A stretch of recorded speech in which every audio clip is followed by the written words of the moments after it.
Three পিসের সেটটা কিন্তু আপনি ঘরে বসে পাবেন, home delivery, cash on delivery পাবেন, 1 টাকাও অগ্রিম পেমেন্ট করতে হবে না আমাদের কাছে। আসসালামু আলাইকুম। যারা রিজনেবল প্রাইসের মধ্যে প্রিমিয়াম কোয়ালিটি এরকম স্কোয়ার শেপের সার্ভিং ডিশ চাচ্ছিলেন তাদের জন্য কিন্তু এই সার্ভিং ডিশগুলো খুবই চমৎকার, একদম পারফেক্ট সাইজ হবে এই সাইজগুলো, এবং এই যে দেখছেন ট্রান্সপারেন্ট, খুবই চমৎকার ফেলতে হবে। সামনে যেহেতু ভাই কুরবানি চলে আসছে, আপনি কিন্তু এই সার্ভিং ডিশগুলোর মধ্যে বিরিয়ানি, পোলাও, খিচুড়ি, মাংসের তরকারি সবকিছু পরিবেশন করতে পারবেন। আপনি এই ডিশগুলো দিয়ে আপনি কিন্তু বেকিং এর কাজগুলো করতে পারবেন, যেমন পুডিং তৈরি করা, কেক তৈরি করা, আর অন্যান্য অনেক ধরনের কাজ কিন্তু আপনি এটাতে করতে পারবেন।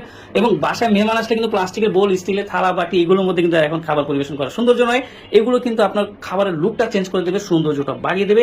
আমার হাতে দেখতে পাচ্ছেন এই যে সাইজটা, এটার ক্যাপাসিটি হচ্ছে 600 ml। 600 ml capacity.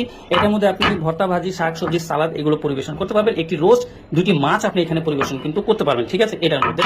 আর এই যে মিডিয়াম সাইজটা ভাই, এই যে মিডিয়াম সাইজটা, এটার মধ্যে কিন্তু আপনি 1 কেজি বা 1.5 কেজি, মানে আপনি 2 থেকে 3 জনের বিরিয়ানি, পোলাও, খিচুড়ি এটার মধ্যে সার্ভ করতে পারবেন। আপনি এটার মধ্যে এই মিডিয়াম সাইজটার মধ্যে আপনি 1.5 কেজি মাংস বা 1 কেজি মাংস তরকারি সার্ভ করতে পারবেন। এটা ক্যাপাসিটি হচ্ছে 1000 ml। আর এই যে বিগ সাইজটা, এটার ক্যাপাসিটি হচ্ছে 1500 ml। 1500 ml, এটার মধ্যে কিন্তু আপনি 4 জনের রাইস, পোলাও, বিরিয়ানি সার্ভ করতে পারবেন, 2 কেজি মাংসের তরকারি সার্ভ করতে পারবেন। এগুলোর মধ্যে আপনি সেমাই, পায়েস, ফিরনি সবকিছু কিন্তু সুন্দরভাবে পরিবেশন করতে পারবেন। তাই অনেকে কিন্তু অনেকে গিফটও করতেছে, যারা রিজনেবল প্রাইসের মধ্যে বিয়ের অনুষ্ঠান হোক বা আপনার জন্মদিনের অনুষ্ঠান হোক, যে কোনো অনুষ্ঠানে গিফট করার জন্য কিন্তু রিজনেবল প্রাইসের মধ্যে এই ডিশগুলো কিন্তু খুবই পছন্দনীয়। তাই দেরি না করে এখনই কালেক্ট করে ফেলুন, স্টক কিন্তু খুবই সীমিত। ধন্যবাদ।